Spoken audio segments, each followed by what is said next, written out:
Okay, this is what Ipanema is doing. Basically, we give you full control and optimization of your application across your network, be it over the private cloud, the public cloud, the internet. What we are doing is we are allowing you to get visibility and control over your network traffic across the network. Okay, so Ipanema is a pretty young company, 10 years old, a little bit more than 10 years old. We are established worldwide. Here you have a big list of all our partners that deploy our solutions. This is yet another slide. I don't know if you can find your... I was not able to find presenting companies on the slide, but you might be a customer without even knowing it, because... Okay, I will go very quickly over all these slides. This is not about Coverity, it's about Ipanema. So basically, we all know that the trend in IT is going up next, right to the cloud. Cloud is something you should have heard about. Okay, and what we are seeing as being a network company is that usage are changing. Used to be that you would use a kind of private network across all your sites going through MPLS. Now the internet comes into play. We have now internet application, but either for recreational or business usage. With service, software as a service, you have also now the public cloud coming into the play. So basically, the network is becoming more and more important to your business. That's what this slide is showing. So we have a mix of application of network technology used all across the company. And the complexity is driving from IT toward the network. Okay, so what we are trying to solve as a company is these three issues that you are facing every day. So how do you guarantee application performance? How do you get full visibility across your network? So what's going on there?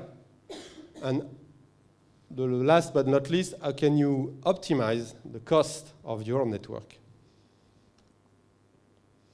So for this, we have tagged this term, which is called One Governance, meaning that, okay, with Ipanema solution, you take control over your whole network.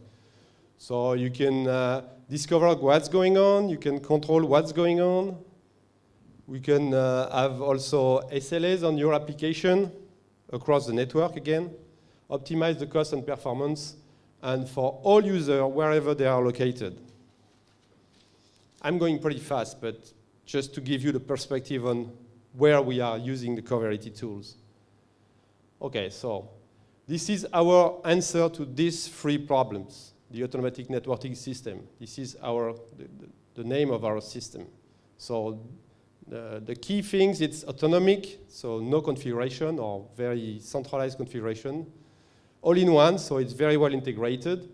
And it's a framework, a service framework that you can use and is deployed to your network.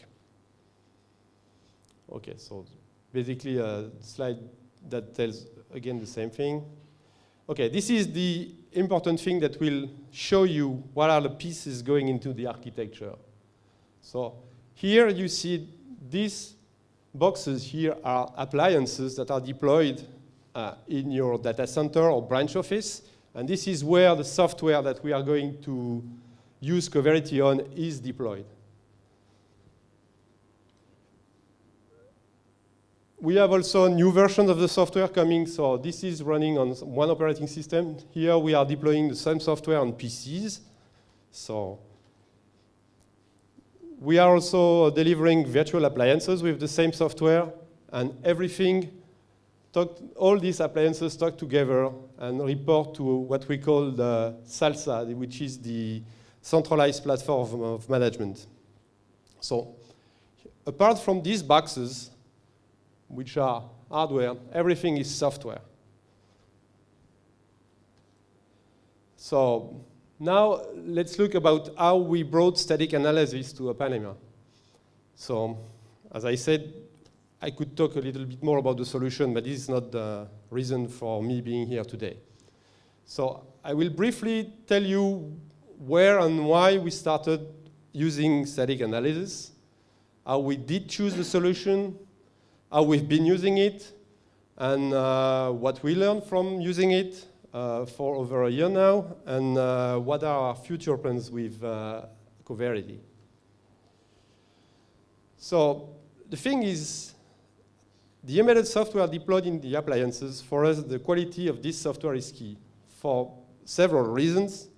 For example, its solution is deployed by telecom operators, so every major revision of the software has to go through a long validation cycle with these operators. And we don't want to restart this process because there is an anomaly found during testing at the operator. The same goes for the upgrades of the software. Sometimes we need to upgrade the software. But we must be sure that the new version that we are deploying on a currently running system is rock solid. So quality is key, which was the same for other presenters, I guess. Here is just an example of, for us, what is the impact of a major bug. Of course, there is no life threatened here. We are not in the medical business. But still, if, for example, the appliance crashes or some application it crashes, you lose visibility on your network for, let's say, 20, 30 seconds. That might sound not a lot, but then you don't provide the service to the end user, to the customer, meaning that means dollars, basically. The same goes for the end user. I mean, people like you or me sitting in front of our laptop in an airport. When we are doing protocol acceleration to make the end user experience better, if then the end user experience is bad, it's even worse than if the software has not been deployed on the PC. So we have to be sure that the quality of the software is good. So this software is a complex mix of software components. We have, of course, the operating system, so we run on Linux, and we have different flavors of Linux depending on whether it's a current version of the product or the version that is currently being deployed. The slide says in the next month, it means actually now. We have also components coming from the open source community on top of the distribution. And then we have our proprietary software where we add value, which is a mix of specific drivers and application.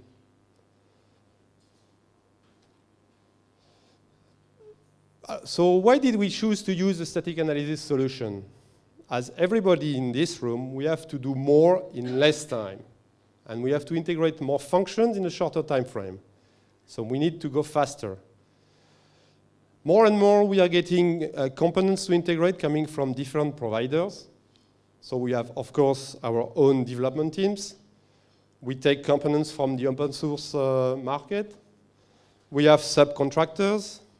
And for some pieces of technology, we buy them from third-party software vendors. So with all these constraints, we needed to improve our test processes. So there's been a lot said about code reviews. We don't do, what I say, manual code reviews for every piece of software. We tend to do it for major versions or for new components that we bring into the product. We do, of course, unit testing. We do functional and integration tests. But these, for example, integration test or validation test, when you encounter a bug at this time in the product lifecycle, it's very costly. So we would like to detect as much defect as possible sooner rather than later. So what we required was an automated tool that could use integration time. By integration time, I mean by the time we build the complete product. I don't mean so it's integration during development.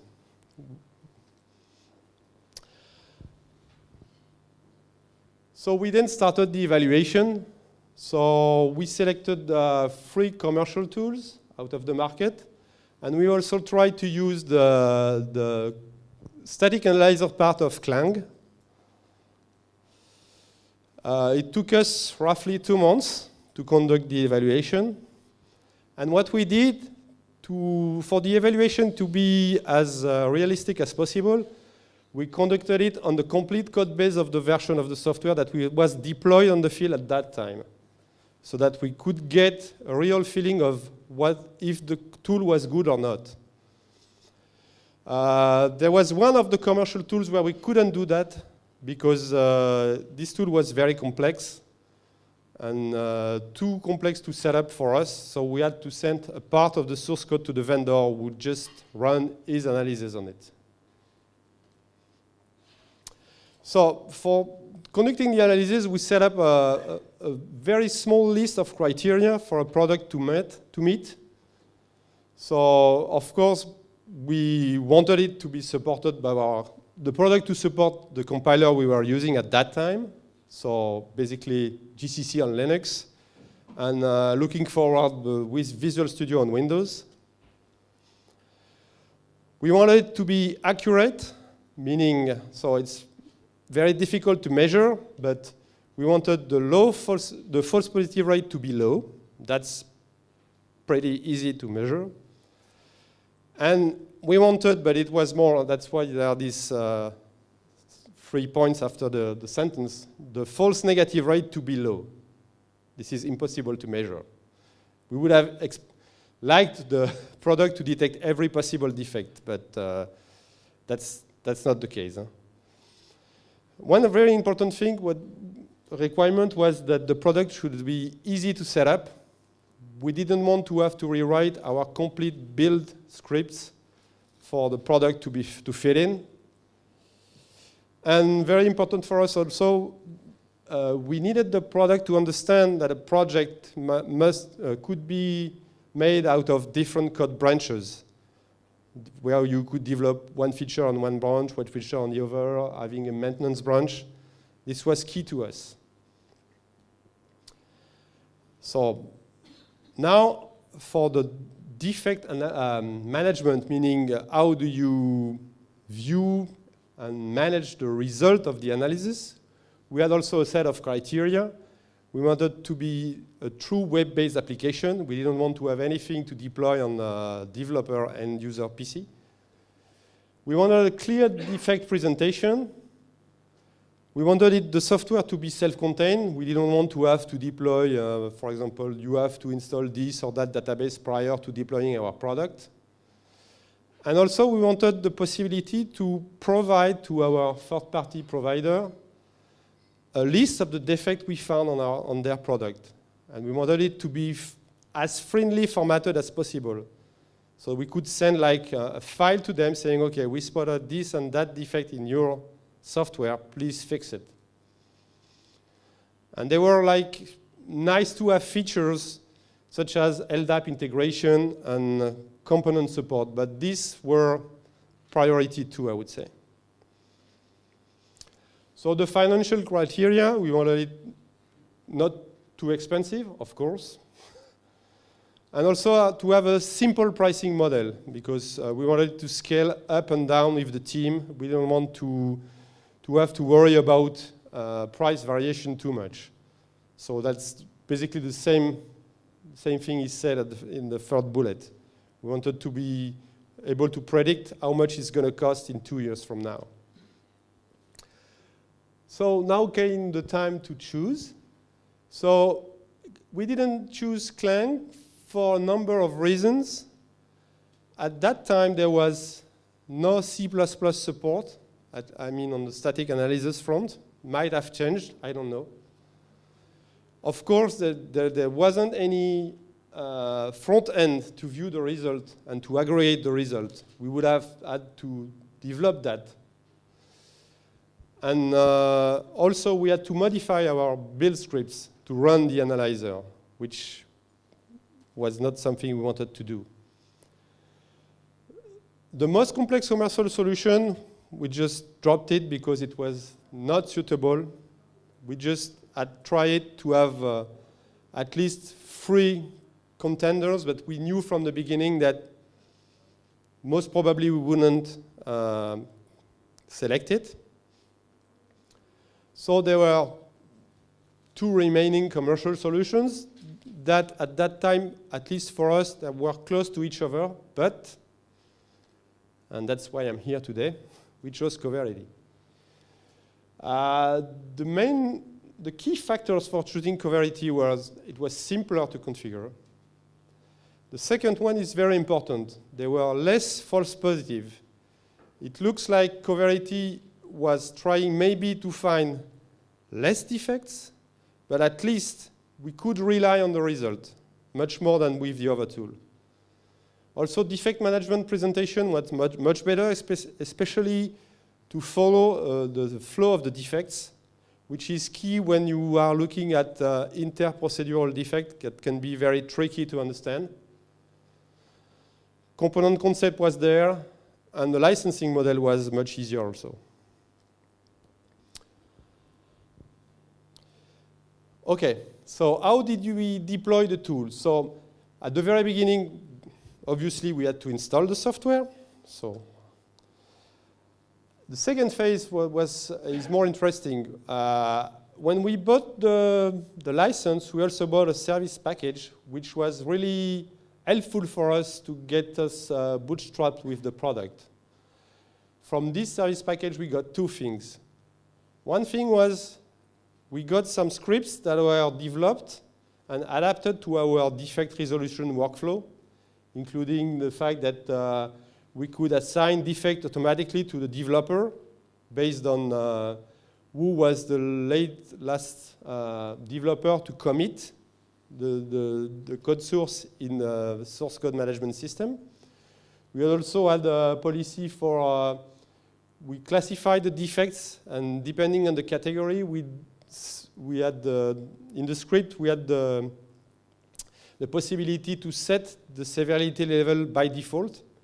The developer can still change that afterwards, but we wanted to rank the defect even before the developer started looking at them. And we also set up daily notification by email for new or fixed defects. Second part of the package was very important as well, in that we got training on the tool itself, delivered on site by Coverity. And it was key for the tool adoption by the developers. This is a word that you heard several times, adoption, acceptance, because this tool is basically useless if there is no developer adoption. And to be even more, how can I say that? To make it even more realistic, the training was done using the result of actual code. So you could, during the training, look at your defects, which is, so then you can ask questions to the trainer saying, okay, why does Coverity think that is a defect? I don't understand. And then you get first-hand explanation about how the tool works. So, and then we started the production phase. So 2 months after the initial delivery of the product, we were able to start the verification process. So the way we are doing it is we do nightly builds, and where we do only incremental verification, which is faster than full verification. So every night, we go through all the branches and do an incremental verification. And then during the weekend, we do a complete verification. So how much code do we analyze? Not the operating system code, not the cuts, but all the value-added software is analyzed. So it's roughly 500,000 lines of code. And what we did is that we set up the verification process with 2 projects. One was what we call the legacy version, and one was the new version in development. And for the new version, we had already different feature branches going on. So basically, we mapped the branches to the different streams, but grouped under one project This way, when you triage a defect which is common to different streams, you get the triage information propagated to all streams by default. So then you can spot, okay, this defect is there in that branch. It's there also in this branch. It will be fixed first in the main branch, and then will get propagated to the other one, I mean the fix, when you do up and down merges of the code.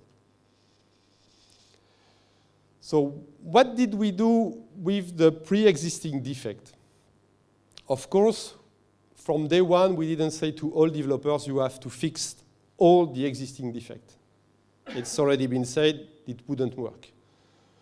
So what we did, we initiated an initial, what I call a triage and fix campaign for what we call at Ipanema critical and major defects. Basically, we have critical, major, moderate, and minor. So the idea was to get a very fast triaging of this defect and as fast as possible fixes for these defects. And then for the defects that are detected in newly delivered source code, we have what we would expect to be a zero defect policy.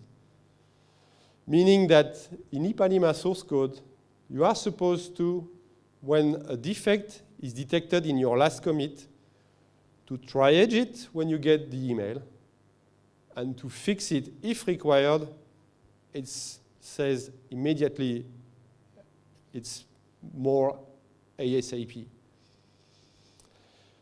And for third-party vendor source code, we have so these defects get automatically assigned to the developer or who is responsible for interfacing with the vendor. And then we create weekly reports that we send to the vendor. So some figures. So we started with 533 defects in what we call legacy defects. To date, we fixed 60% of them.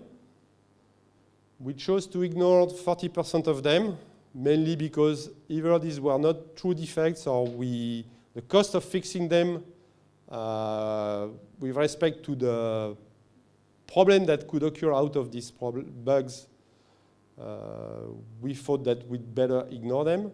And there are a few of them that still need to be addressed. There's been triage, and then we have to decide whether we're going to fix them or not.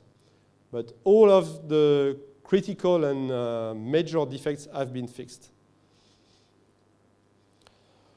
For the new defects, it's a little bit, the percentages are a little bit higher because we try to fix them as soon as they appear. And this is a living process. So these numbers came from last Wednesday analysis, something like that. It could have changed in the meantime. Hopefully it has. What is very interesting to look at is the percentage of false positive, which is actually pretty low. On our software, at least. Okay, so the same kind of figure. So our goal is to have this go to 0.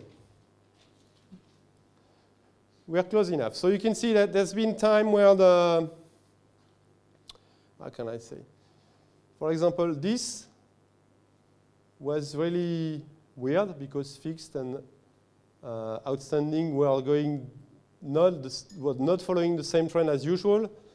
It's because when we upgraded from 5.3 to 5.4, there was a configuration error, and then some parts of the code were not verified anymore. So, okay, just a quick look at two simple defects. I mean simple because the fix was pretty easy. The first one would cause random errors, and Coverity detection allowed for a fast and simple fix. Actually, the defect was the following. It was a signature problem with virtual methods, where the parent method would not be overridden, meaning that the method would not be called from time to time. So we had like random errors. And this was a nasty one. I mean, not detected by the compilation and caused errors very difficult to understand because we wouldn't understand why the is locked function would, at least, we didn't see that the isLocked function was not doing what it was supposed to do. But the result was bad, you could imagine, because we were testing whether the resource was locked, and it was not. A much simpler defect, but also hard to spot. This one, it's pretty much the same kind of the one that we saw this morning. The defect was there, the software was running properly, and at a certain point of time, we did a modification in a different file in the same component, and then we had crashes. And why? Why is that? It's because here, you have to figure out, to understand that between this line and that line, there were some line. And here, the developer forgot that con was not an object, but a pointer to an object. So there was a mismatch between, basically, star was missing here. So the structure was not properly set to 0, resulting in memory not being initialized. A little bit of feedback. So the cost, as I said before, we are looking at to select a tool that was easy to set up and maintain, because we wanted the cost of ownership to be low. So these are rough estimates of what the cost of the tool itself is. Took us 1 man-month for initial installation, server setup, and application installation. 1 man-month for adaptation of the initial scripts developed by Coverity to fit our specific needs that arose afterwards. And roughly speaking, excuse me, 1 man-month per year for administrating the tool, doing script maintenance, upgrade of the version, and so forth. So this is really interesting that we see that the tool is really adopted now. Because as soon as there is a new feature branch created, even for, let's say that the branch will live on for 2-3 weeks, a month, for developing a new feature, developers, they are asking for the branch to be verified by Coverity. So that's a good sign. The same goes also for the third-party source code vendors, because they found it the results to be relevant, so they are asking for the report.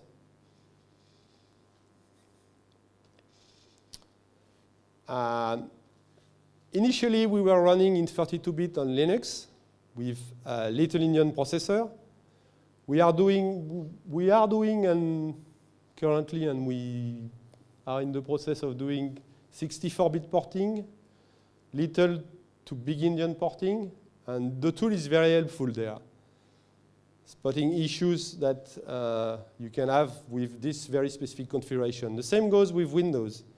We have a small part of the software which was ported to Windows in 32 and 64 bits, so we use Coverity on it. So I don't have hard figures to back up that claim, but clearly we saw that we saved a lot of time finding bugs such as the ones I talked about a few slides ago. So just a few key takeaways. Developer education, it's not really education, it's more make them feel Coverity as a friend rather than an enemy. We also had to spend some amount of time to explain what is the subtle difference between an intentional defect and a false positive. Because a false positive means Coverity is plain wrong and it should not be. And intentional is, okay, but I know that I did that for that reason, but because this and that, but Coverity cannot know that. So there are plenty different other examples of what an intentional defect is, but it's really important because otherwise, each time a developer finds something that he doesn't understand, he would tend to flag it as a false positive, which is pretty bad. Make sure to do the right investment at the beginning to be sure that the tool is well integrated in your development workflow. And okay, maybe I should not say that, but this is not the magic bullet. It's not going to solve all your problem. Huh? So we didn't stop doing using over method testing when we adopted Coverity. It's just we adopted Coverity to improve our process. So what's next? We are looking at using Coverity not only for the embedded software, but also for our central management system software. And we are really interested in the integration with FindBugs, which is, as I understand, available in 5.5, because FindBugs is used by our CMS development team. We want to do more extensive usage of Coverity metrics, try to use them as a performance indicator. So we don't know yet which metrics we want to use and how we want to use them, but we're sure we will use them. And we are also looking at do some modeling of some of our APIs to have better analysis of our own software.